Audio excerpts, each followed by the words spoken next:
So, for one, Tifa here with Fit Bully TV. We also, hey, what's you guys' channel's name? Decoy J Kit.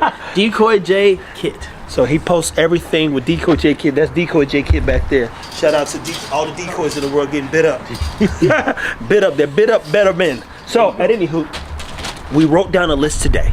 And if you're watching, we've got about 11 videos we're going to shoot so that you can learn how to start a process in building an individual dog to potentially protect your house. I keep getting the question, I want my dog to be aggressive. I did a video yesterday, I'm not breeding aggression. I have no interest in that. If somebody gets aggressive, even humans, you get aggressive, you stop thinking clear. Next thing you know, you want to tear somebody's head off. Joe Kenda, for those that watch Investigative Discovery ID, he said the most dangerous creatures on earth are humans. And it's because of the emotions. See, we know why an animal reacts. We know why and what they do. Humans, that emotion, that heart get to racing. You like, boy, you better calm down or you go to jail for life. So, on some dumb stuff. So, one of the first things we want to do is show you, and I'm gonna let Stan break this down, is how to create and make your dog an individual. Because most people don't get that either. You want to be so attached to your hip, they can't think left or think right or do anything on their own. So you can't expect them to protect the house if they don't think separately.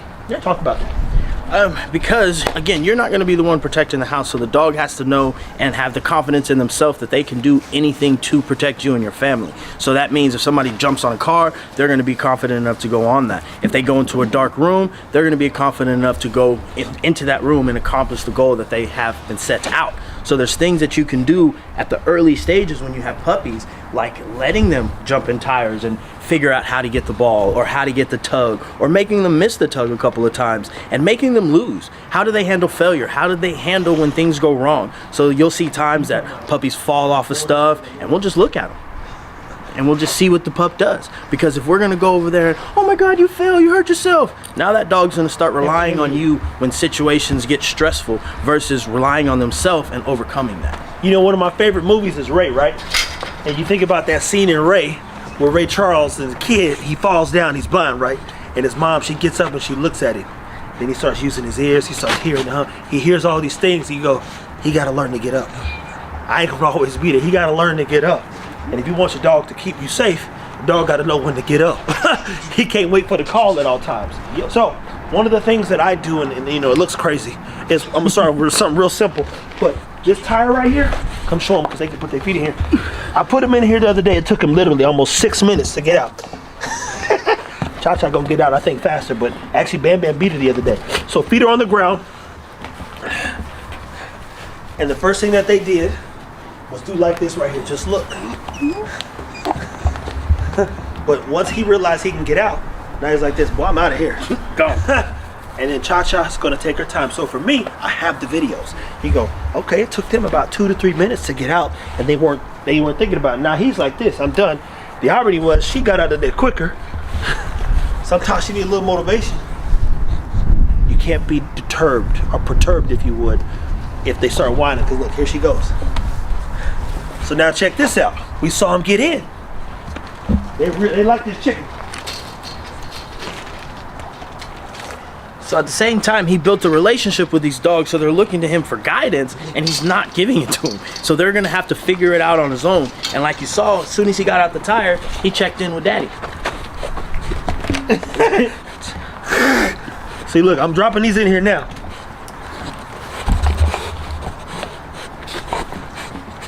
Now, Cha-Cha, look at this. That boy. Where'd she gonna sit there and eat it, and then she's gonna come out. So get this. We've got Tut out here, we've got Bam Bam out here, and for one, Bam Bam wasn't doing that before either, but we got him to do it.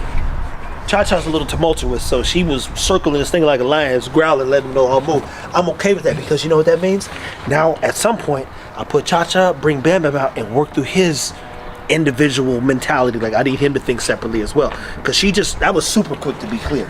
It took them a long time the other day to figure out how to get in this tire and get out. But there's raw food's a motivator.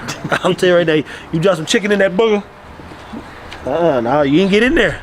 You ain't get in there. But it's little things like this that build your dog's confidence up, which realistically, all this goes back to confidence, right? Yes, sir. And what are some things that you would encourage them to do to build a dog's confidence? hey, getting them used to loud noises. So there's things like you said, you can use feeding time because the dog's not going to be thinking about everything else that's going on. So you can introduce loud noises, put the Bluetooth speaker on with gunshots going off, thunderstorms, all of those things. And even when there is a thunderstorm, take your dog outside and feed them outside during the thunderstorm. You just want them to get to the point where they're not worried about everything else that's going on, because you're not going to put them in a situation where they can't be successful and overcome things. It's those little things that are like proud moments, because you go, look at them dogs thinking. And I'm telling you right now, I didn't shoot a full video of this. Did we shoot something like this? We did, but the sound issue, remember? Oh yeah. The cord was wrong on the thing, so when I'm showing you this, I got the B-roll, so I could walk you through it. But we shot it, but there's no words, to be clear. Well, there's words, you can't hear them. But we showed you what this was going to look like, how long it was going to take, what the dogs were doing, and how something this simple could encourage them to be better dogs for themselves. Because I might not always be around, and I don't want them to think, hey, I got to harm somebody, but they got to know, like, you can't harm me neither. That's the other thing. So, at any hoop, we talked about building individual 3 things that they should work on specifically to help their dog become individually separate thinkers, while also being managed, if that makes sense. So like 3 examples of things that they could do. Yeah, things that you do. Things that I do. So one is I play a lot with my dog, and I'm gonna put them in uncomfortable situations just to see how they go through those things. Another thing is I love obstacles. So you've seen the A-frames and the catwalks, you've seen us going to parks and things like that. Those are great things to do with your dog, because one, they develop a relationship with you. Again, you're not gonna put them in a situation where they can't be successful. What's the third one we can do? Just spending time. Even elaborate at the time thing is huge. Time. On the drive. See, the dogs wouldn't do it if they didn't know me. Like, you could put a dog that don't care about you in this, and they'd be like, I'm gonna just stay here. You'd be surprised, but because I'm so connected to them, and as you see, they're pretty motivated. I mean, Bam Bam's got a ball now. Cha Cha's got the ball. They're only 4 months old. And to be clear, when we start talking about the American Bully, as I said, it's not a dog of confidence. It's not a dog that's sure of itself. It's not a dog that they're breeding to be a better dog. They're just breeding dogs, to say the least.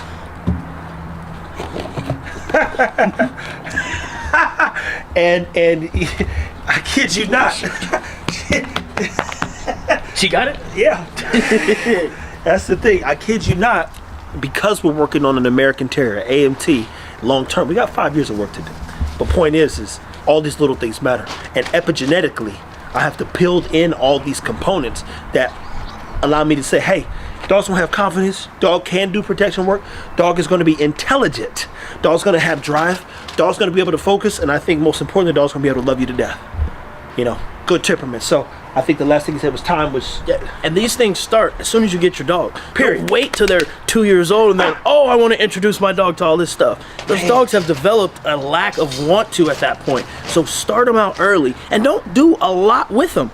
Build their confidence slow and steady, and then just continue to build on that as they grow, get physically strong enough, mentally strong enough to excel in everything that you want them to do.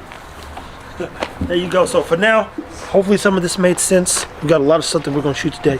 Individual development, again, it's just as much time as you can spend with your dog, take them in situations and settings to build up their confidence. Confidence is key. That's it. That's all. Take care of your dogs, people.